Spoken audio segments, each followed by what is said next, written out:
సాయిరామ్. సమర్థ సద్గురు సాయినాథ్ మహారాజ్ కి జై. ముందుగా మన సాయి కుటుంబ సభ్యులందరికీ నమస్కారం అండి. మన సాయి భక్తులందరూ ఎక్కడున్నా సంతోషంగా ఆరోగ్యంగా బాగుండాలని కోరుకుంటున్నాను. ఇక ఈరోజు వీడియోలో బాబా గారు ఏమంటున్నారంటే, తల్లి నీకిష్టమైన వాళ్ళని మనసులో అనుకుని ఇందులో ఒక కాయను తీసుకో. వాళ్ళు నీ గురించి ఏమనుకుంటున్నారో నీకు నేను తెలియజేస్తాను అని బాబాగారు అంటున్నారండి.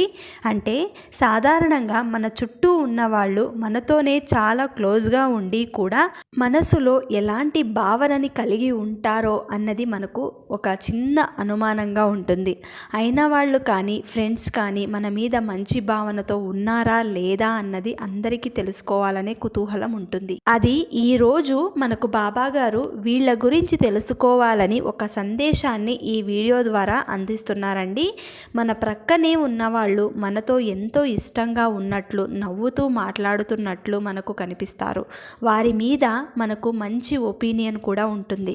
కానీ అలాంటి వారు కొన్ని క్లిష్టమైన పరిస్థితులలో ఎంతవరకు మనకు సహాయంగా నిలబడగలరు అనేది మనకు తెలిసిపోతూ ఉంటుంది.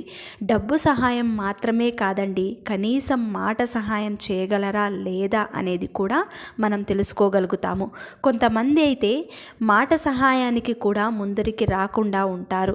ఎక్కడ ఇరకాటంలో పడిపోతామో అన్న దిగులు, భయం వారిలో ఉంటుంది. డబ్బు సహాయం కూడా అంతేనండి. మన చుట్టూ ఉన్నవాళ్ళు ఎలాంటి వారు అన్నది ఇలాంటి క్లిష్ట పరిస్థితులలో అలాంటి వారిని జల్లెడేసి పట్టేసినట్టు దొరికిపోతారు. అలాంటి సమయంలో కూడా నీకు నేనున్నాను అని ఆదుకున్న వాడే అసలైన బంధుమిత్రుడు అని గుర్తించాలి. అది ఈరోజు బాబాగారు మనకు తెలియపరుస్తున్నారండి.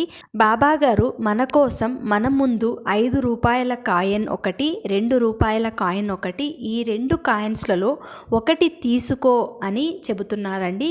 నీ గురించి నీ అయిన వాళ్ళు ఏమనుకుంటున్నారో చెబుతాను బిడ్డ అని బాబాగారు మనకు తెలియపరుస్తున్నారు. ఇప్పుడు జాగ్రత్తగా విను తల్లి. బాబాగారి మీద నమ్మకంతో ఒక కాయిన్ తీసుకో.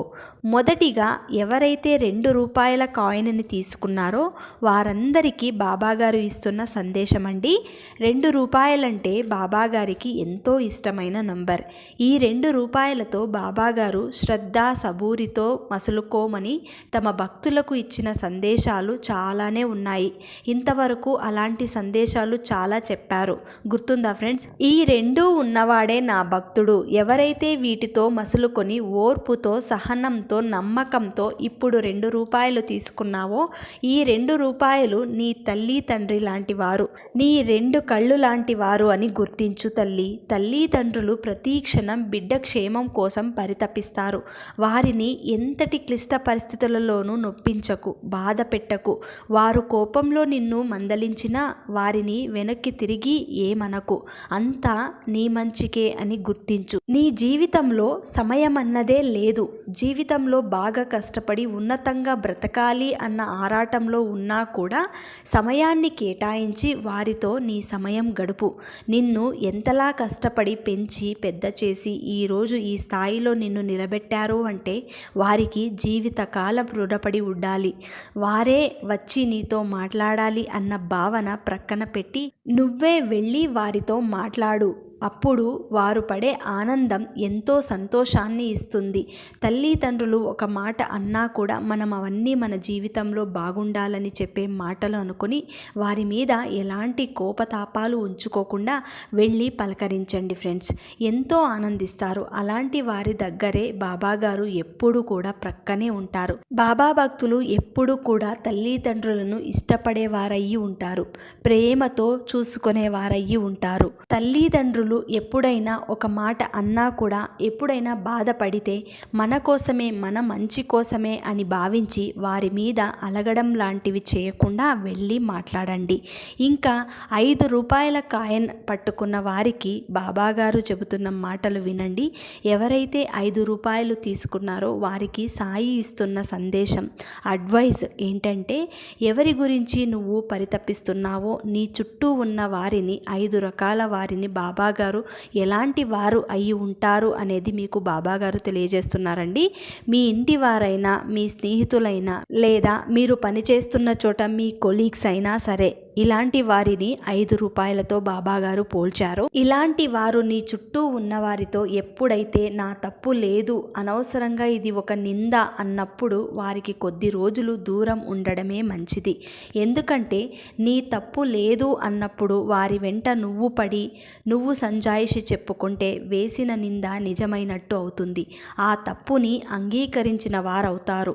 కాబట్టి నీ గురించి వారు పూర్తిగా అర్థం చేసుకునే వరకు వారి దగ్గరికి వెళ్లకుండా వారికి దూరంగా ఉండడమే మంచిది. అప్పుడు నీ గురించి వారికి తెలిసి వస్తుంది, అర్థం చేసుకుంటారు. ఎప్పుడైతే నిన్ను అర్థం చేసుకొని నిన్ను వెతుక్కుంటూ వస్తారో వారు నిరంతరంగా నీతోనే ఉంటారు.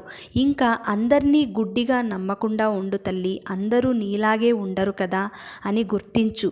అలా ఉన్నట్లయితే ఏదో ఒక సమస్యతో ఎప్పుడూ వెంటాడుతూ ఉండాలి. నీ వరకు నువ్వు పరిమితంగా ఉండు. ఎవరితోనూ ఎక్కువ మాట్లాడవద్దు. తక్కువ మాట్లాడు, తక్కువ స్నేహం చెయ్యి. ఎంత ఎక్కువ మాట్లాడితే అన్ని సమస్యలు చుట్టుముడతాయి. కాబట్టి బాబాగారు చెప్పేది ఏమంటే, నీ వ్యక్తిగత విషయాలను అంతా నా వాళ్ళంటూ చెప్పుకోకు. వారు విన్నంతసేపు నీకు ఓదార్పును ఇచ్చినట్టు కనబడతారు. కానీ నువ్వు చెప్పుకున్న సమస్యలు ఇంకో 10 మందికి చెప్పుకునే మనసు కలవారైతే అవి ఇంకోలా మీ జీవితంలో పరిణామాలు చూపిస్తాయి. కాబట్టి జాగ్రత్తగా మసులుకో బిడ్డ అని బాబాగారు చాలా మంచి విషయాన్ని ఈ వీడియో ద్వారా సందేశాన్ని ఇస్తున్నారండి. ఇవి మనకు బాబాగారు అందిస్తున్న సందేశాలని గుర్తించి తప్పకుండా వీటిని ఆచరణలో పెడతారని భావిస్తున్నాను. మరి ఈ వీడియో గనుక నచ్చితే తప్పకుండా అందరూ కూడా శ్రద్ధ సబూరి అని కమెంట్ చేయండి. అలాగే ఈ వీడియోని అందరికీ అందేలాగా షేర్ చేయండి, లైక్ చేయండి. ఇంకా ఎవరైనా కొత్తగా మన ఛానల్ని చూస్తున్న వాళ్ళు ఉన్నట్లయితే దయచేసి సబ్స్క్రైబ్ చేసుకొని సపోర్ట్ చేయండి ఫ్రెండ్స్. మళ్ళీ రేపటి వీడియోలో కలుసుకుందాం. అంతవరకు సెలవు. సర్వే జన సుఖినో భవంతు. సర్వం శ్రీ సాయినాథార్పణమస్తు.